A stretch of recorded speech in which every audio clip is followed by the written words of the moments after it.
Hello, I'm Porschia Parker Griffin, and I want to welcome you to the Career 101 podcast, a place for ambitious professionals and seasoned executives who want an edge in their career. We're talking about all of the things you were never taught or told when it comes to career growth, development, and change. Now, let's get into it.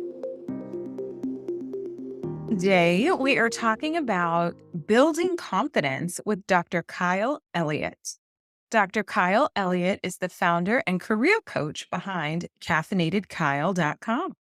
His goal is simple: to help people find jobs they love.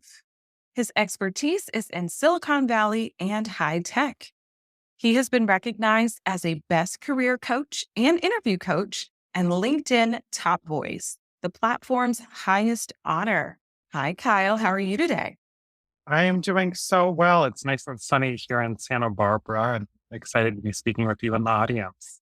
I love it. I love it. And Santa Barbara is lovely right off of the 101. I used to live off the 101 years ago in Sherman Oaks, California. So not too far. Oh, how beautiful. How beautiful. I am excited to discuss building confidence with you. But first, we want to know a little more about you. So tell me about 7-year-old Kyle. Oh my goodness. 7-year-old Kyle loved teaching. Back then, I think it was fifth grade, I asked for a huge whiteboard for my bedroom so I could literally create lessons plans. I wanted a paper lesson planner from Staples and office supplies. I would create worksheets for my parents and have parent-teacher conferences. So even back then, I loved teaching and educating. I would line up my Beanie Babies. I had hundreds of them and teach them. So really, it was all about teaching. I wanted to back then be an American Sign Language teacher or maybe a veterinarian or both. So I loved just teaching and learning and educating. That was what you would find me doing all the time. I love it, Kyle. I love it. So my mom's a retired teacher. So I'm a teacher's kid and definitely appreciate the teachers and educators out there. And it sounds like we definitely could have been friends because I had a Beanie Baby collection too. And it just breaks my heart that I think they got thrown away somewhere. And I know some of the other millennials could appreciate the Beanie Babies and all of that good stuff. Oh, yes. Yeah, I had hundreds. And I think at some point, my niece and nephew were going through the attic with my parents and it got donated to them. And they went through the whole, let's look on eBay and see what they're worth. We have the $10,000 one. Yes. And I had those conversations with my family members about which ones would be worth money and all that good stuff. Did they find the $10,000 one? They did not. I think each of them were worth about $7 or $8. So they were quite disappointed. They're like, it's the same price as shipping, Kyle. At least they can just enjoy the collection and look at it. Exactly. So what was your first job, Kyle? My first job was in elementary school. It was like an unofficial job. I worked the snack bar. So back then I was at the snack bar and I have always loved working and making money. My first official job, I was 14 though. I learned I could get a worker's permit through school. So I went to the local businesses downtown, or at least that was my goal. And the very first one I walked into was a diner, a 50s diner. And I said, hey, I want to learn if I can get a job here. And the server turned around, talked to the cook who was the owner and said, hey, Al, this kid wants a job. And they said, come in on Friday. And I started. And I worked there for a few years. And then after that, I ended up going to Denny's and being a server full time while also being in high school. So I would work 30, 40 hours a week at Denny's on top of high school. So I've always loved not just learning and teaching, but also just working. I loved working as an ethic I've had since being a young kid. Yeah, I can definitely hear that work ethic, Kyle. Wow, working almost full-time or full-time in high school, that is very commendable. I was a server in college at Outback Steakhouse, and that was a lot of work while being an undergrad. So tell us about some highlights or pivotal moments in your career before you started your business. I would say that Denny's one is part of it. It was early on. Most of the people there were 30s, 40s, 50s. They were parents of kids at my high school. So it's interesting being 16 years old and being a server at Denny's. I would go to school until 2 or 3 o'clock. And then from 4 to 10 or 11 o'clock, I would go work at Denny's.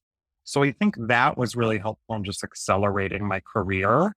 Another moment was my last job before I left to run my business full time. I had never managed a team, and something I really wanted was that. So I ended up managing 3 residence halls. I had a team of 23 direct reports. So going from managing no one to 23 resident assistants and learning how to be responsible for work that I didn't get to directly do was really interesting and really introduced me to the work of career coaching that I do today and saying, hey, here's something I want done, but how do I empower and lead and delegate through this team was really interesting. There was a lot of highs and also lows, like having to terminate employees, having to deal with people who had performance issues or who weren't doing well academically and were at risk of losing their employment because they had to have a certain GPA. So that was really interesting. And doing that with some of them were older than me, than my employees who reported to me. So it was a really interesting experience that then translated to then when I'm working with employees now and managers now saying, hey, I've been there. I know what it's like to have to go through these really difficult conversations. Yeah, you touched on a lot of great points there, Kyle. And one thing that we talk to some of our clients about, our individual clients and also our organizational and business clients, is just that dynamic of preparing managers to lead people who might be older than them or in different generations than they are in.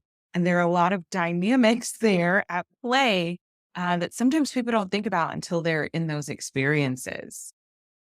Yeah, it was super interesting just having a very diverse team in regard to so many different aspects and identities and learning to adapt to that and realizing the way that I'm motivated. I work really young. I was just motivated by work and recognizing not everyone's motivated in the same way really introduced me to that coaching and saying, hey, I need to figure out what motivates each person and that it's going to be different for each of them. And it's not good or bad that someone's motivated differently. It's just unlocking that and discovering that and then realizing that and helping open them up. And some of them, their one-on-ones were 10 minutes. They just wanted a quick check-in.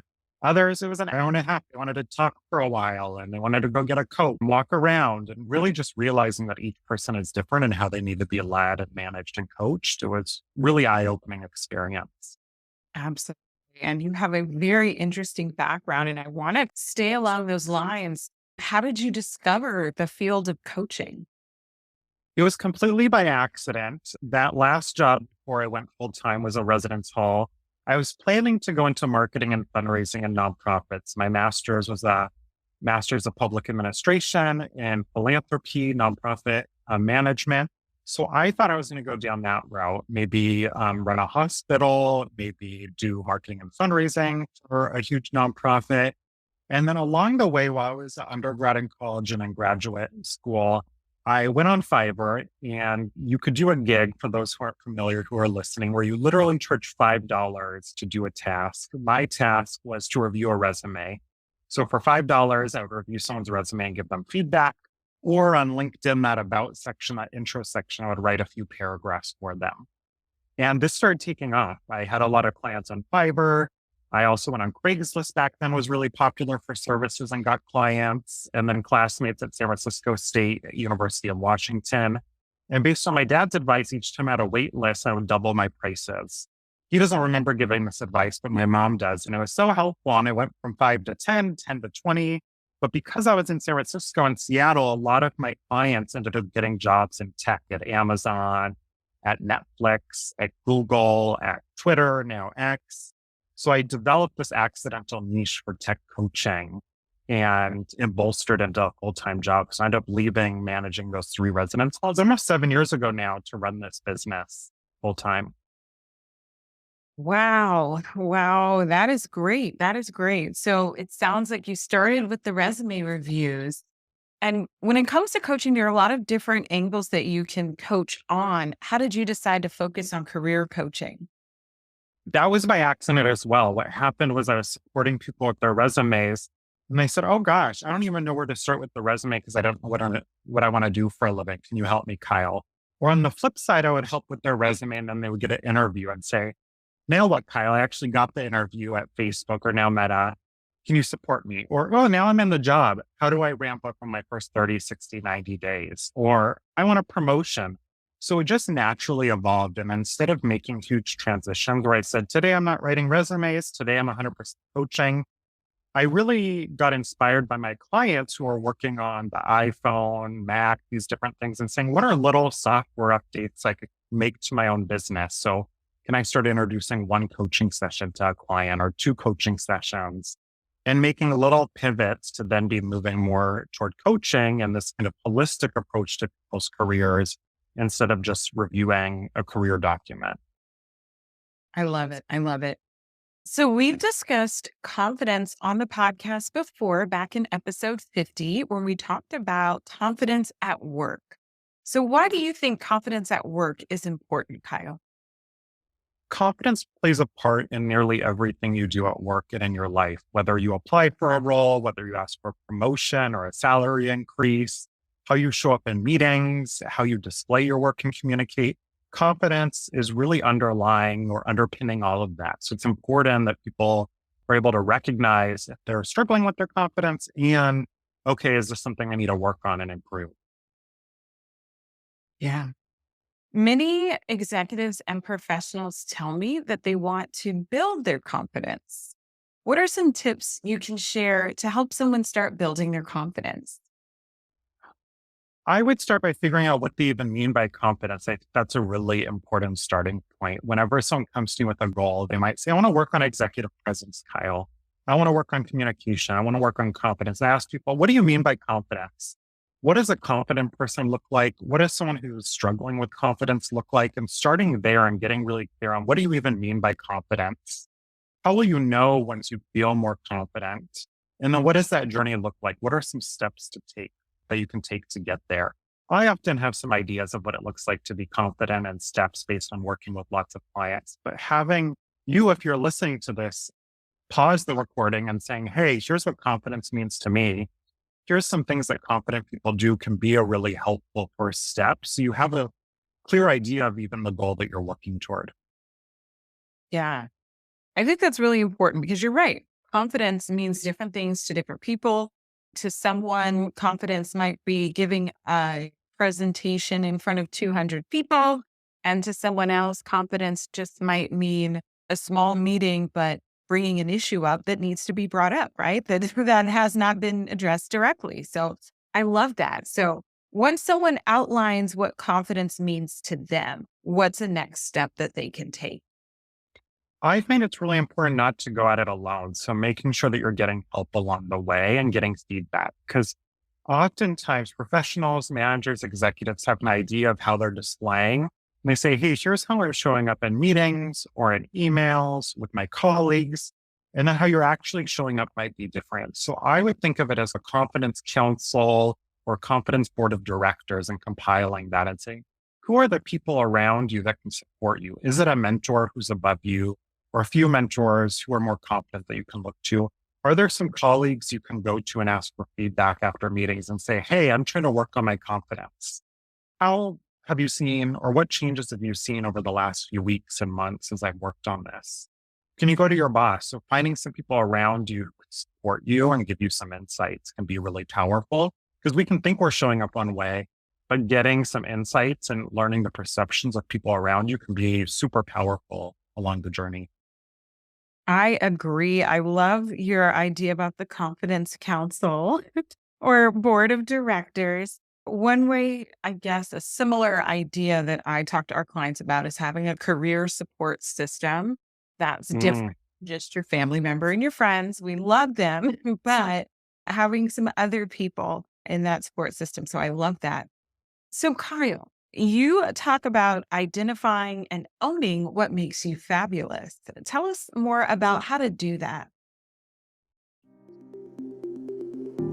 The Career 101 podcast is brought to you by Fly High Coaching, where we help our clients soar to their full potential. More and more professionals and executives are setting out to achieve their career goals. But without the right support, it can be difficult, if not impossible. Whether you need career coaching, interview coaching, or a professional resume, we're here to help. Check us out on our website, fly-high-coaching.com. Yeah, so a lot of people struggle to articulate what sets them apart.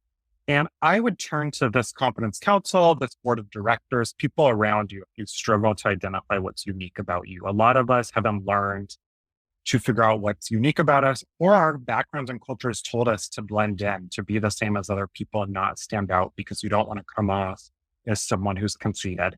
So I would go to those people around you and ask for some insight. Hey, what sets me apart from other product managers? Hey, I'm a sales director. What do you notice is distinct or unique or different about me compared to other sales directors? And ask 5, 10, 20 people from your current workplace, from former workplaces, friends, family, and get some insights. And then I loved you asked about the 7-year-old Kyle earlier. I would have listeners go back to their 5, 10, 7-year-old selves and see what themes showed up there as well. Because when I've done this, I found for clients the overlap between those two, how people see them now and how they were as a child before they had the mask of society and all the pressures. The intersection of that or the overlap is often what makes them fabulous. So for me, when I was 7, it was that teaching, that educating, that coaching, even from a young age. And now when I do this confidence 360 of people around me, it's that exact same thing that people are giving feedback on that stuck with me through all these years. Yeah, I definitely think to your point that you mentioned earlier, people should go back and listen to this episode again or pause it and take notes because that overlap that you were talking about, identifying what some of those unique things are. I sometimes call them points of distinction or things that set Mm. apart from other people. So important. And then I really liked your idea of doing a confidence 360. I know some people are familiar with a 360 assessment because they might work in an organization or a company that utilizes 360 assessments. But if you don't, you can definitely just get that feedback like Kyle was mentioning. So I love that idea. Yes, and it can be informal too. It doesn't have to be a formal assessment. It can literally be a text message. Hey, I'm listening to a podcast. They're talking about confidence. What makes me fabulous? What's unique about me? What are my points of distinction, as you mentioned? And just text a few friends and ask them. And that can really be powerful. And that in and of itself can bolster and build your confidence as well. Great. So on the flip side, Kyle, what do you think stops people from feeling confident? Oh gosh, there are so many things that stop people from feeling confident. I think one of the biggest ones is people not taking risks. What happens is we're not feeling confident, we don't take a risk, and then we have this self-fulfilling prophecy of, oh, I didn't do well. And then it's just this cycle, this downward spiral of, well, I'm not able to do this, then I don't do it. And then it's, oh, look, I'm not able to succeed at work. I can't speak up in meetings. I don't speak up in a meeting, and then therefore you have that self-fulfilling prophecy. And the way to get out of that spiral is to then catch yourself in that loop and do that upward spiral instead. And having those people around you who can support and uplift you can be really powerful to say, hey, I'm going to hold you accountable. Did you speak up in any meetings this week like you said you would? I love it. I love it. To your point about catching yourself in that kind of downward spiral and self-fulfilling prophecies, that can happen a lot at work. And I find with clients, sometimes they get an idea in their head and then they might have a negative interpretation of that idea. And then that plays out for weeks, months, or even years on the job. Definitely stop and catch yourself, who, like Kyle was saying there. From your perspective, Kyle, what are some of the other big challenges that you've seen executives and professionals have with building their confidence? I find a lot of people are trying to go at it alone. They don't have someone there to support them. And they feel like, oh, I'm the only one that struggles with this. They say, I've been an executive for 10 years, 20 years. I'm on the C suite or I'm a VP. I should know how to do this. And they feel like they're alone. Yeah, I've worked with over 1,000 clients, and almost every single one has mentioned confidence as an issue. And it's either the presenting issue they come with, or oftentimes it's underneath the I struggle with communication or I struggle to speak up.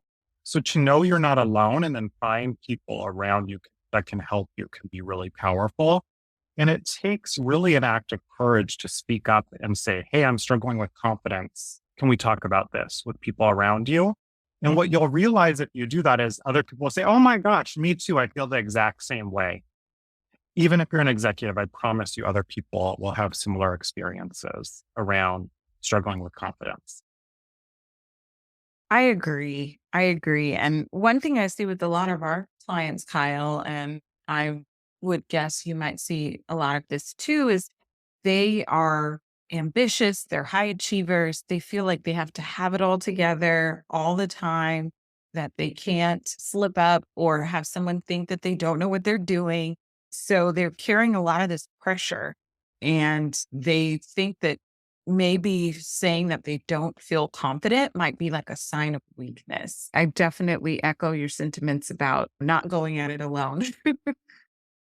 Yeah. And it can feel scary to speak up. And then once you do, though, it can be like, oh gosh, that weight is off. Now I can actually have these open conversations. And that can actually bolster your confidence, speaking about that lack of confidence and addressing it head on, and then having some actions that you could take to start building it up again. So, how long do you think it would take for an executive or a professional to build their confidence if they start implementing some of your recommendations? I think what's powerful is if you start identifying what's happening here, you find some people around you, you can start saying the results right away. If you say, hey, what's underpinning this? Is it a fear of failure, of regret, of rejection? Whatever the common reason is that you have the lack of confidence, and then you find people around you to support you.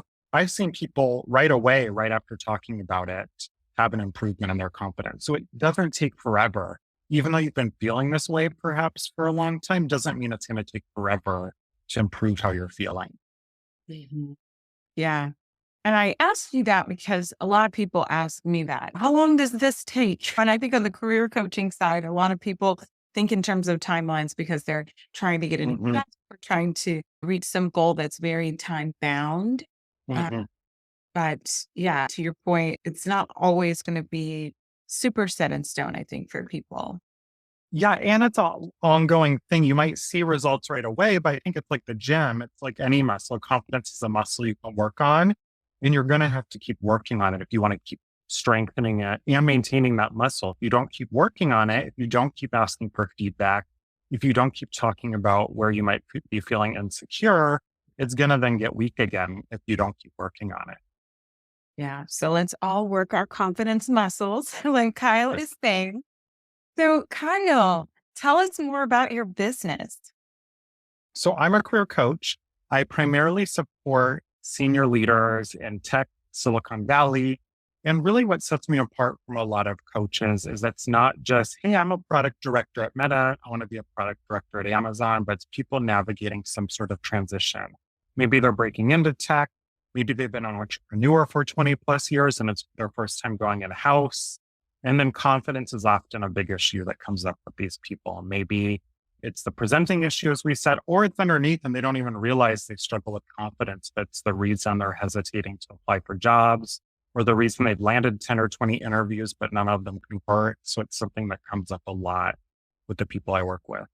Yeah. And you just had me think about this as you were talking there, but the confidence that you need in the interview is so important as well. What are some tips you might be able to share about confidence and having that confidence during an interview?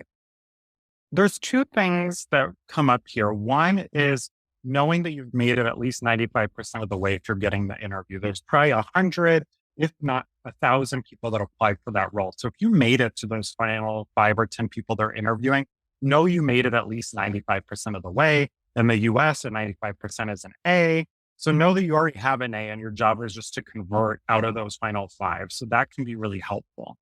And then when you're in that interview, recognize it's really a meeting. And you've likely had a lot of meetings by the time you got to that interview. So to try and convert it to that, to your mindset, convert it to a meeting. And if you're not sure what to say, what would you do in a meeting? I need a moment to think. Or can I follow up with you after that? Or, oh, I have a really great example by just, it's not coming to my mind. So really treating it like a meeting can help bolster your confidence and know that you've probably had hundreds, if not thousands of meetings. And you probably did well in them. It can be really helpful. Great. We will be providing a link to your website and other social channels in our show notes so people can find you online. But what is the best way for someone to get in touch with you? Yes, LinkedIn, I spend a lot of time on there. Kyle Elliott with two L's and two T's. And then my website, ethnickyle.com. Great. So, Kyle, I love to ask other coaches this question. What is your definition of career success? Oh, I love that. I think career success, at least in part, is knowing and living your values, saying, here's my values, and then am I living them at work? And then more broadly in life, because we spend so much time at work. So if we're living them at work, we're likely living them in life as well. Great. And this is the last question that I ask all of our guests. How do you think executives or professionals can get a positive edge in their career? I would say mentorship. If I had to narrow it down to one thing, I find mentorship is critical and it's really a shortcut to getting ahead, finding people who are where you want to be 5, 10, 20 years from now and saying, hey, I want to learn more about your path. And the role here, the goal here isn't to duplicate it, but instead learn and say, hey, here's something that went well, and here's something maybe I want to avoid or change for my own path. I love it, Kyle. And I love how you said the goal is not necessarily to duplicate it. I think so many people think, oh, let me just find a mentor. And then this mentor is going to tell me everything and I will follow this paint by numbers. And it's really to your point about looking at what worked for that person, seeing how some of it could apply to you, but also really making it your own. Um, Mhm. with a lot of mentors, you've got to think that they sometimes are older, they were in a different time period. So some of the technology, some of the strategies don't necessarily apply. And then also, that's a completely different person than you are. They have a different personality, they might have a different background. To Kyle's point, it's about taking what works, but also putting your own spin on it. So thank you so much, Kyle. You've got a lot of gems for us today. Thank you for having me and such amazing questions. Yes, Kyle. Like I said, you've shared a lot of gems and I think some great insights with us today. And I'm sure that our listeners can use it to be more confident in their careers. We appreciate you being with us. Thank you. This episode was brought to you by the Bravebird Career Alliance, the go-to membership designed for seasoned executives and ambitious professionals with everything you need for career planning, strategy, training, and support. Thank you again for listening to the Career 101 podcast. I hope you have at least one key takeaway that you can use in your own career. If you enjoyed hanging out with us, please rate, subscribe, and share this podcast. Until next time, here's to your success.